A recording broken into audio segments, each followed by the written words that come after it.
तुमचा पुन्हा एकदा मालवणी बोको या यूट्यूब चॅनलवर स्वागत असा। आज मी तुमच्यासाठी अजून एक भयंकर गोष्ट घेऊन इलेलो आहे। माझ्या बाजूच्याच घरात भूता होती या माका माहितीत नाही होता। आता ह्यो नेमको काय प्रकार हा तो तुमका ही गोष्ट ऐकल्यावर समजतच। पण त्याआधी जर तुम्ही या यूट्यूब चॅनलवर पहिल्यांदा चिला असाल तर या चॅनल सबस्क्राइब करूक मात्र विसरा नको।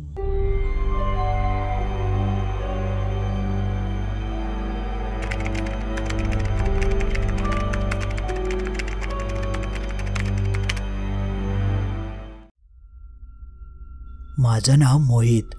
मी लहानपणापासून माझ्या आईवडिलांकडून शिकत इलो होतं की आपण एखाद्याक आनंद वाटलो की तोच आनंद फिरान आपल्याकडे येता आणि त्यांचा आता योग्य सुद्धा होता। मी सुद्धा जेवढं पुढच्याक आनंद देता येत तेवढं मी प्रयत्न करायचंय। तर ही गोष्ट 2011 सालची असा। असंच आनंद वाटण्याच्या नादात मी स्वतःच मरणाच्या दारात जाऊन पोचलो होतोय। तर झाला असा होता तेव्हा दिवाळी जवळ इली होती आणि दिवाळीच्या शुभ मुहूर्तावर माझ्या वडिलांनी एक नवीन घर घेऊचा ठरवलेला होता आणि अगदी आमका जसा व्हाया होता अगदी तसाच घर आमका सापडला सुद्धा होता। आणि आता ही येणारी दिवाळी आपण आपल्या नवीन घरा साजरी करूची ह्यो सगळं विचार करून माझ्या घरचे खूपच आनंदी झाले होते। बघता बघता दिवाळी कधी तोंडावर इली ताच आमका समजला नाही। जेमतेम 3 ते 4 दिवस बाकी राहिले होते म्हणून मी आमच्या जुना घरातलं सगळं सामान आमच्या त्या नवीन घरात टाकूक सुरुवात केलं होतं आणि बराचसा सामान त्या नवीन घरात माझा टाकून झाला होता। एक दिवशी मी असंच उरलेलं सगळं सामान घेऊन त्या नवीन घरात इलं होतं आणि ताजा आमचं घर होता त्या जुन्या घरापासून बराच लांब होता। त्यामुळे सगळं सामान हडेसून तडे करता करता मी खूपच दमलं होतं आणि जा काय सगळं सामान आणलेला होता तर नीट लावचा सुद्धा होता म्हणून मी सामान लावत बसलोय आणि त्या सगळ्यात कधी रात्र झाली ताच माका समजला नाही। म्हणून मग मी घराकडे फोन केलंय आणि घरच्यांका सांगितलंय की मी आज काहीतरी बाहेर जेवतोय आणि आज घरात झोपतोय आणि उद्या सकाळ झाली की मी थंय येतोय। पण माझ्या घरच्यांनी असं ठरवलेला होता की घरात पूजा वगैरे करायची आणि त्यानंतर गृहप्रवेश करायचो आणि नंतरच त्या घरात राहावक जायचा। पण त्या दिवशी माका इतका धमाक झाला होता की माझ्यात काय ती गाडी घेऊन परत जाऊची अजिबात ताकद नाही होती। म्हणून मी तसं आईक सांगितलंय नाहीतरी एका रात्रीचा प्रश्न असा मी झोपते आणि उद्या सकाळी येतोय। आई ऐकाक तयार नाही होती पण माझ्या वडिलांनी तिका समजवल्याने उगाच रात्रीचं तेका किती बोलवतं त्यापेक्षा झोपान देते का तू येत उद्या सकाळी आणि आता तो काय लहान नाया। मग त्यानंतर आई तयार झाली आणि मी थयच झोपायचं ठरवलंय।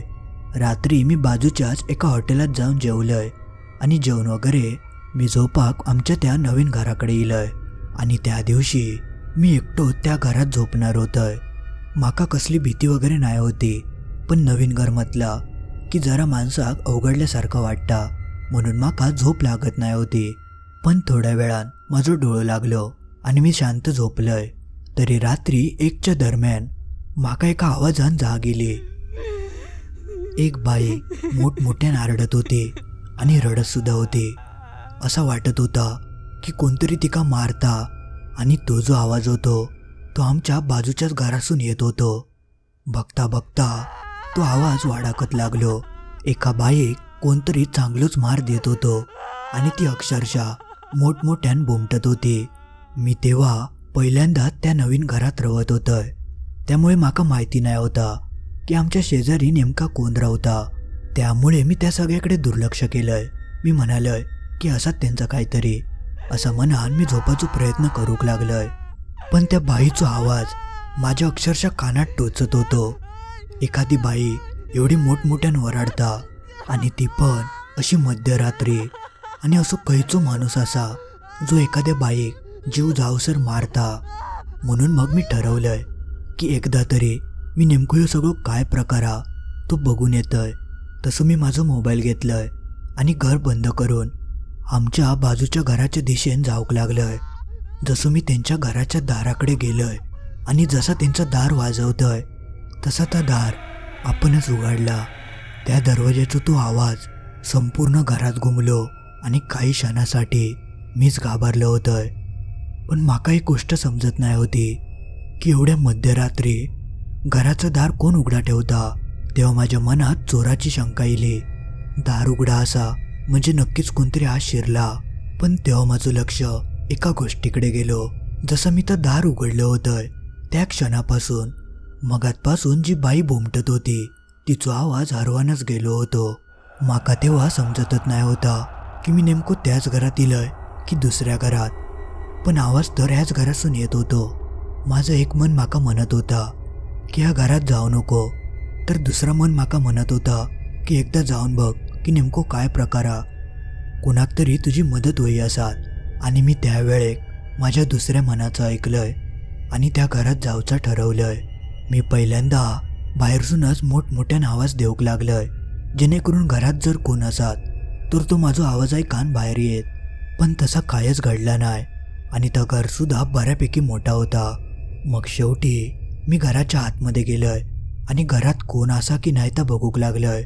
बरा त्या घरातले लाईटीसुद्धा बंद होते आणि लाईटीची बटणंसुद्धा माका काय केल्या गावत नाही होती. म्हणून मी माझ्या मोबाईलचीच बॅटरी चालू केलंय आणि त्याच प्रकाशात सगळ्या खोल्यांमध्ये जाऊन बघूक लागलोय. पण खालच्या खैच्याच खोल्यांमध्ये एक माणूससुद्धा नाही होतो. तसं मी बाजूच्या जिन्यांनी वरती जाऊक लागलोय, पण वरच्या मजल्यावर सुद्धा एकही माणूस नाही होतो. ह्या घरातली माणसं नेमकी गेली खय याच माका समजला नाही. मग शेवटी कंटाळान मी परत माझ्या घराकडे जाऊक वळालोय. जसं मी थैसून वळतोय तसं माझं लक्ष समोरच्या आरशावर गेलो आणि त्या आरशात माका एक मुलगी दिसली. त्या मुलीक बघून मी पटकन मागे वळून बघितलंय ज्या ठिकाणी त्या आरशातली मुलगी दिसत होती. जसं मी मागे वळतोय तर एक मुलगी खरोखरच माझ्या समोर उभी होती आणि त्या मुलीक अचानक माझ्या समोर इलेलं बघून मी एका क्षणासाठी चांगलंच घाबरलं होतं. कारण मी काही क्षणापूर्वी संपूर्ण घरात बघितलंय तर घरात कोणच नाही होता. मग ही मुलगी अचानक इली कैसून. पण जसं मी तिका काय विचारणार होतंय त्याच आधी ती माका म्हणाली, तू कोण आणि एवढ्या रातच्याचं माझ्या घरात काय करतं? त्या मुलीची ती वाक्य ऐकान मी तिका म्हणालय, मी बाजूच्याच घरात नवीन रवा केलंय. माका तुमच्या घरातून एका मुलीचं मोठमोठ्या ओरडण्याचा आवाज येत होतो. कोणतरी तिका मारत होता म्हणून तिका बघू केलं होतं आणि तुमचं दारसुद्धा उघडा होता म्हणून मी घरात इलय. तेवढ्यात ती मुलगी, हो तुमका काहीतरी गैरसमज झालं असतलं. एवढ्या रात्रीचा आमच्या घरातून कोण ओरडतला आणि मी माझ्याच घरात असय, अरे कोण नाही ओरडला.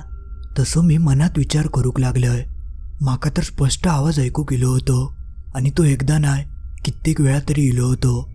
पण आता ही बाई नाही म्हणता तर आता काय बोलायचा, म्हणून मी म्हटलंय हा असात खूप धमाक झाल्यामुळे माका भास वगैरे झालं असात, चला मी येतोय, खूप रात्रसुद्धा झाली हा, असं मनान मी वळलोय आणि बाहेर जाऊक लागलोय. तेवढ्यात माझं परत लक्ष त्याच आरशावर गेलो. पण ह्यावेळेक तर त्या आरशात कोणत नाही होता. तसं मी पटकन मागे वळालोय तर मागे सुद्धा माझ्या कोण नाही होता. ती मुलगी अचानकच काहीतरी नाहीशी झाली होती.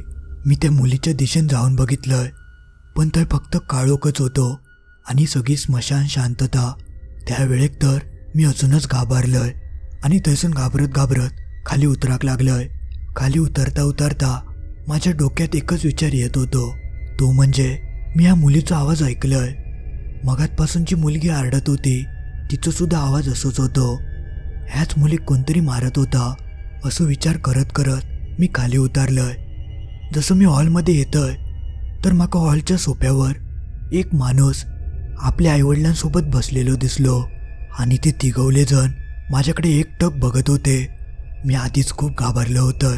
ह्या सगळा काय घडता ताच माका समजत नाही होता. म्हणून मी त्यांच्याकडे लक्ष न देता त्या घरातून बाहेर पडलोय आणि गपचूप माझ्या नवीन घरात जाऊन झोपलोय. त्यानंतर माका एकदम सकाळी जाग येली. सकाळी मी उठलोय आणि आमच्या जुन्या घराकडे जाऊक निघालोय. थंय पोचल्यावर मी माझ्या वडिलांका म्हटलंय की आमच्या बाजूच्या घरात कोण राहता. काल रात्री तर त्यांच्या घरातून एक बाई मोठमोठ्यान बोंबटत होती. माझी ती वाक्य ऐकून माझ्या वडिलांका एकदम झटको बसल्यासारखंच झालं. ते काही क्षणासाठी गप्पच झाले. म्हणून मी म्हणालोय, अहो काय झाला, कोण राहतं त्या घरात. तेव्हा त्यांनी म्हाका जा काय सांगितल्याने ता ऐकून तर माझ्या पायाखालचीच जमीनच सरकली. ते म्हणाले, गेली 10 वर्षा त्या घरात कोणच नाही राहत आणि तू त्याच्याकडे लक्ष नको देव. त्या घरात जाऊचो तर विचारसुद्धा करू नको. मी माझ्या वडिलांका सांगणारच होतं की माका त्या घरात ती सगळी माणसं दिसली होती आणि मी त्या घरात जाऊन सुद्धा येलोय. पण ह्या जर मी त्यांना तेव्हा सांगितलं असतं तर ते माका चांगलेच ओरडणार होते. म्हणून मी तेव्हा गप्पच राहिलोय. पण जेव्हापासून माझ्या वडिलांची ती वाक्य मी ऐकलं होतं तेव्हापासून असे 1000 प्रश्न माझ्या डोक्यात फिराक लागले होते. 10 वर्ष जर त्या घरात कोण राहत नसत तर काल रात्री मी जेंका बघितले ती कोण होती आणि त्या सगळ्या माणसांचो चेहरो मी कधीच विसरू शकत नाही होतं. मग त्यानंतर ठरल्याप्रमाणे आमच्या नवीन घरात पूजा वगैरे झाली आणि दिवाळीच्या शुभ मुहूर्तावर आम्ही त्या नवीन घरात राहाक गेलो. जेव्हा आम्ही घराची पूजा ठेवलं होतं तेव्हा आम्ही आमच्या आजूबाजूच्या लोकांना सुद्धा बोलवलं होतं. तेव्हा काही बायका सुद्धा आमच्या घराकडे इली होती आणि ती माझ्या आईक सांगत होती की तुमच्या बाजूच्या घरात भूताटकी असा, थंय जाऊ नको. आणि गेल्या काही वर्षांमध्ये थंय जे जे काही भयंकर प्रकार घडले त्याबद्दल ते आमका सांगत होते. आणि तेव्हा त्यांनी हल्लीचोच एक प्रकार सांगितल्याने काही चोर त्या घरात शिरले होते आणि नक्कीच ते बाहेरचे होते, कारण या जवळपासच्या लोकांका ह्या घराबद्दल माहिती असा. त्यामुळे ह्या घरात कोण सहसा चोरी करू घेऊचा नाही. पण ते गेले आणि रात्री त्यांनी थंय काय बघितल्याने काय माहिती. पुढच्या दिवशी सकाळी ते सगळेजण घराच्या बाहेर बेशुद्ध अवस्थेत सापडले. त्यांची अवस्था खूपच वाईट होती. काही दिवसांसाठी त्यांचं मानसिक संतुलनच बिघडला होता. ते कायो बडबड करायचे. मग पुढे काही उपचार केल्यानंतर त्यांना बरा वाटला. ह्या घरात आत्म्यांचा वावर असा आणि त्यामुळेच गेली 10 वर्षा ह्या घर कोणी विकत घेऊक नाही. त्या बायकांचे ते सगळे गोष्टी ऐकून माझी आई चांगलीच घाबरली होती, कारण आमचा घर त्या घराक लागानच होता. पण सगळेजण तिका समजूक लागले की बाजूच्यांका तसं काही त्रास नाही होत, फक्त त्या घरात गेलेल्या माणसांका त्रास होता. आणि ती लोकंसुद्धा इतकी वर्षा त्या घराच्याच बाजूक राहत होती पण त्यांना कधी काही त्रास झालो नाही. माझे मात्र त्या सगळ्या बायकांची गोष्टी ऐकून हातपाय थरथर कापाकत लागले होते. माका कायच सुधरत नाही होता.